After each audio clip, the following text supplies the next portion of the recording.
in support with Kala Mandir Foundation, a CSR division of Kala Mandir Group. వాట్సాప్లో మన friends మనకు తెలియకుండా ఎప్పుడు ఆన్లైన్లోకి వచ్చి ఉన్నారో ట్రాక్ చేసుకోవడం కోసం వాట్స్ ఏజెంట్ ఫర్ వాట్సాప్ అని చెప్పేసి ఒక ఆండ్రాయిడ్ అప్లికేషన్ ప్లేస్టోర్లో దొరుకుతుంది. వన్స్ దీన్ని మనం డౌన్లోడ్ చేసుకొని ఇన్స్టాల్ చేసిన తర్వాత మనం ఒక నెంబర్ని ఇక్కడ యాడ్ చేస్తే కనుక అది ఆటోమేటిక్గా ఎప్పుడు ఆన్లైన్లోకి వచ్చి ఉన్నారు అన్నది ట్రాక్ చేయబడుతూ ఉంటుంది. సో సింపుల్గా మనకు కావాలంటే కనుక అంటే అది ఇక్కడ చూపించబడుతూ ఉంటుంది. మనకు కావాలంటే వేరే నెంబర్ను కూడా ఇక్కడ యాడ్ చేసుకోవచ్చు.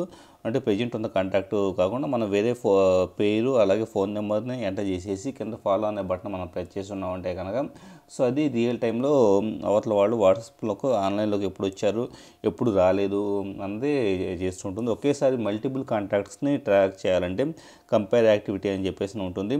సో ఇక్కడ వాట్సాప్ ఈ అప్లికేషన్ని పెయిడ్ సర్వీస్ లాగా మనం కొనుగోలు చేస్తే కానీ ఒకేసారి మల్టిపుల్ పర్సన్స్ని ట్రాక్ చేసుకోవడానికి ఇది అవకాశం కల్పిస్తూ ఉంటుంది. ఇక్కడ నోటిఫికేషన్స్ అన్ని మ్యూట్ చేసుకోవడానికి అలాగే కంప్లీట్ అంటే వాట్సాప్ ఆన్లైన్లోకి వచ్చిన డీటెయిల్స్ మొత్తాన్ని CSV ఫైల్గా అప్లోడ్ చేసుకోవడానికి ఇది అవకాశం కల్పిస్తూ ఉంటుంది. In support with Kala Mandir Foundation, a CSR division of Kala Mandir Group.